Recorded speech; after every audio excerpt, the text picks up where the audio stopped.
Hey, what's going on, guys? A lot of you were asking about my auto Unkillable clan boss team. I was running it in a video where I was just talking about the potential Tormund nerf in the background, and a lot of you noticed it and wanted to know what's up. So I have gotten cleared to make this video about it. So let's go ahead and talk about it. Now, I'll say before I get into my actual comp, there's a few other ways to do this, and I don't know the details on all of them. I'll share with you the details that I know. And I'll give you all the information on my comp. I'm going to go into Clan Boss. I'm going to show you the turn order for the first few turns before you can hit auto. And then I'm going to show you the end of it. I'm going to show you everything I can to help you get started with this. But understand it, I know that it can be done with Raj card, but I think if instead of man-eaters, but the problem with that is that Raj card doesn't have block debuffs. So then you're going to need a Doom Priest. So we'll talk a little bit about some of that. I'll tell you what I know. I'm just familiar with my comp and the way that it works, and I know a couple of the ins and outs of some other parts of it. So first we have Draco. Now you don't have to have Draco. Draco is in the spot that is swappable. You can put anybody you want here, anybody that's going to do some damage for you. I know a lot of people are using Occult Brawler here. Any decent poisoner is probably a good candidate for this spot. One thing you want to be careful about as far as masteries go for everybody that's going to be on this clan boss team is they can't have any of the masteries that affect their turn meter. Turn meter manipulation, cooldown reduction masteries, don't give them any of that. Now Draco could probably have cooldown reduction mastery, but no turn meter. Everybody's going to need to be the speed that they are for the entire fight. So for everybody else, no cooldown reduction masteries, no turn meter manipulation masteries. So this is what my Draco's masteries look like. I just worked my way down to War Master, and I gave him a little bit of accuracy, and that's it. And then when I get up to it, I'll go do a little bit more of his scrolls and get him the debuff extension. But this is it. Just get them down to their War Master or Giant Slayer, depending on who they are. Give them a little bit more accuracy, whatever, but really they just need to have the offensive tree done for this, okay? Be very sure you don't give them any turn meter masteries. So we'll take a look at his speed. You can see he is at 199. You want this person to be faster than the rest of the team, but not over 205 for sure. So somewhere in the window of like mid to high 90s, under 205, okay? And then nothing else matters except speed here. If you've got the comp for this, nothing else matters except speed. I want accuracy on him so he'll land his debuffs, obviously, but he doesn't need to be tanky. None of the other stuff you need to hit for this. So the rest of the comp is 2 man-eaters and a Painkeeper, and then you can use Lightsworn, you can use Crimson Helm. There might have been one more you could use, but I don't remember. But I know Lightsworn and Crimson Helm have the same cooldown on their revive skill, and that's going to be important, so they're going to need to be skilled up. At least this skill is going to need to be skilled up. Same with Painkeeper. Her A3 is going to have to be skilled up. Same with the Man-Eaters. They're going to both need their A3s skilled up. So you've got your Draco going first, or whoever it is, your damage dealer going first. That's a pretty versatile spot. You can put a lot of different champs here, okay? Then you're gonna have a Painkeeper. You can see mine is at 196. You can see the gear. It is not about her being good. It is about her hitting the speed threshold. That is all you need out of her. I have no masteries on her. When I first put this team together, she was 4-star, completely unascended. And she looked just like she looks now. But when Void Dungeon opens back up and I get the potions, I am going to 6-star her so that I can give her War Master, because that's going to boost my damage a little bit. My Lightsworn was also 5-star when I started this, and he had no masteries. And I just recently 6-starred him to put masteries on him. So it's only about the speed, okay? So as long as she's skilled up and she's got the speed, which again, she's second in line. She's going to go second, And then I don't have any masteries on her, but when I do, it's going to be the same thing. Now she hits twice, so I'm still going to give her War Master. So it's probably going to look a lot like, I'm just going to come down here, go to War Master, and be done with it. I'm not even going to touch the other masteries. There's no reason to. But that's it. 196 speed on her. Again, she needs to be slower than whoever your damage dealer is and faster than everybody else. There's a small window there, okay? Because your man-eaters are going to be locked in at 191, 192. After Painkeeper, this is where your Lightsworn or your Crimson Helm come in. Again, it can be either or, doesn't really matter. Just need to hit the right speed. So 194. Again, just slower than that Painkeeper, faster than the Man-Eaters. It's a small window, but you know it's hittable. And as you can see, I just got him down to Giant Slayer. Any mastery that helps him do more damage, you know, the enemies with max HP, he's gonna stay with less than 50% HP. So we gave him the bonus for there. And then obviously he just has kill streak, so he could get to Giant Slayer. But that's what his masteries look like. If you want to pause and give those to Lightsworn, that's kind of how I set him up. Again, I'm not even going to touch the other trees because there's no reason to. I'm not using these guys for anything but this. So that's that.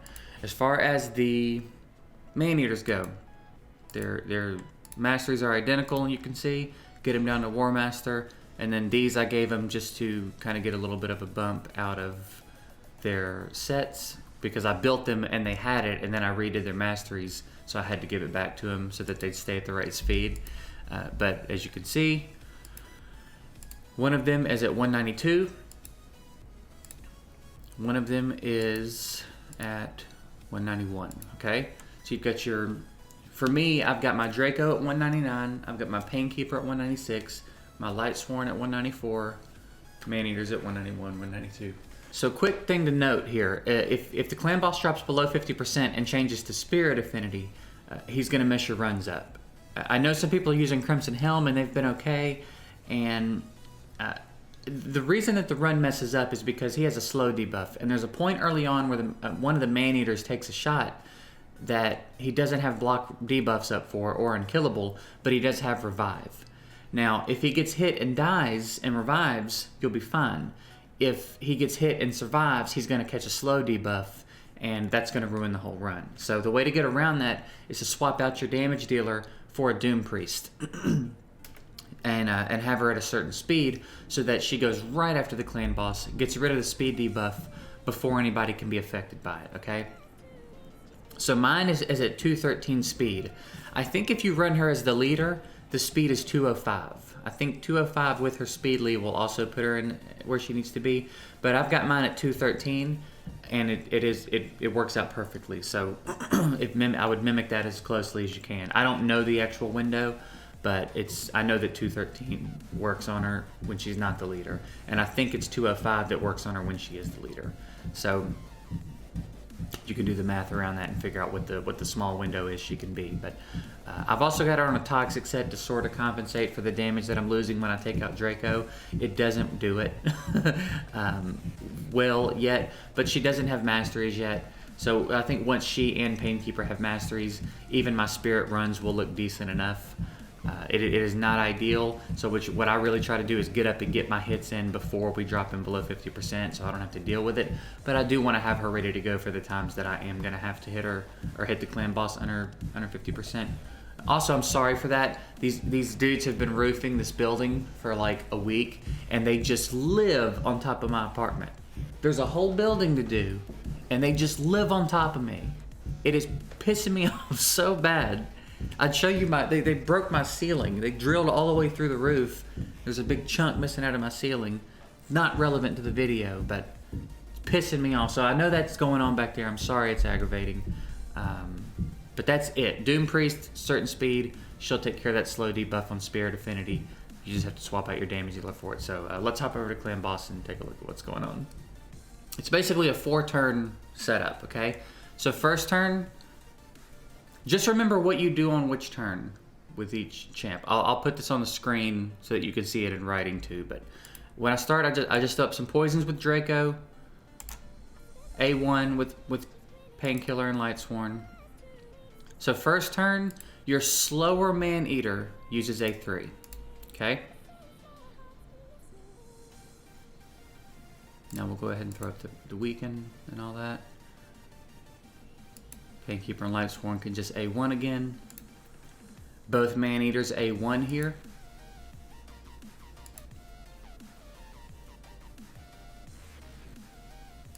Okay. A1 again. Painkeeper Lightsworn. Here, the faster man-eater uses a 3.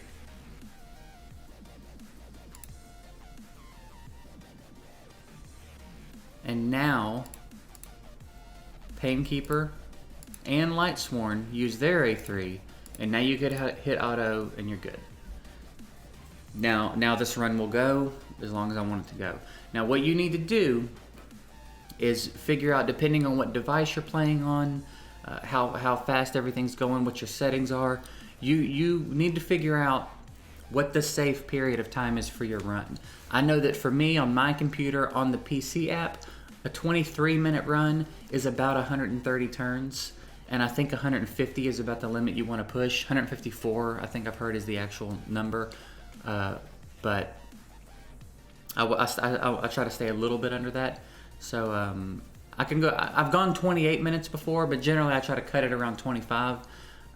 You're gonna need to count turns at some point, even if you only count them for a little bit, and then roughly estimate what it would be.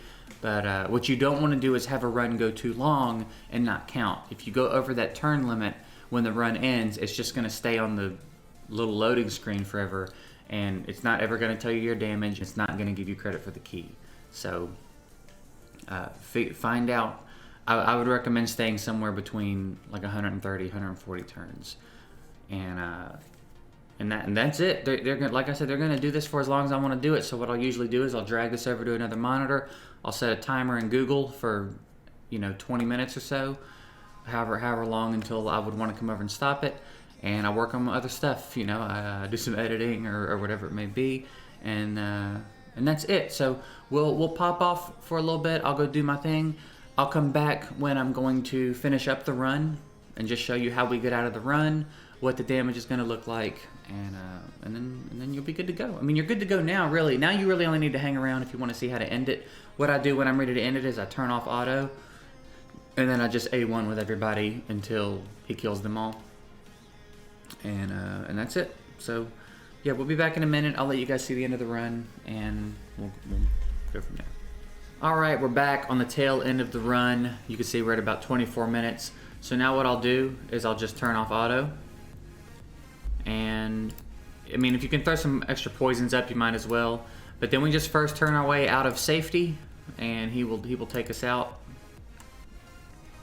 Now it looks like everybody's gonna revive here, actually. So yeah, it'll be a couple turns till we die, but we'll get out of here in a second. We'll see the damage, and that'll be that.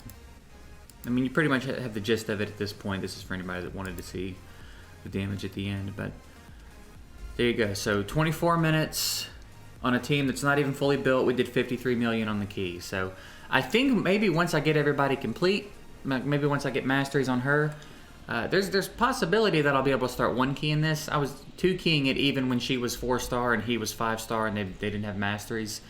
2 keying it was still relatively easy. So maybe that'll be the next project, is to see if I can get up into 1 keying it. But that's it. And just remember, if you drop down to Spirit Affinity, people that are using Crimson Helm seem to be having less trouble instead of Lightsworn for some reason. I don't know. Again, I haven't used her. There are other people that do it, and there's people that do it with Santas, and there's people that do it with Rush cards, and I don't know all those details. I only can share with you what it is I know. This is what I know comfortably because this is what I use. So Spirit Affinity, swap out your damage dealer for Doom Priest, and obviously your damage is going to go down, but it is still an unkillable run, and it's still pretty decent damage. So I believe that's it. I don't really think there's anything else to cover. I hope I answered all you guys' questions about this. If you have any questions about it, drop them below. I'll do my best to get back to you as soon as I can and help you get it sorted out. Beyond that, I think you've got the comp, you've got the speed values. That's all you really need. Just avoid turn meter manipulation masteries and cooldown masteries on everybody that you need to, and you'll be good to go. So just I think that's everything. Thank you guys for watching. If you like this video, like it, and I'll see you guys in the next one.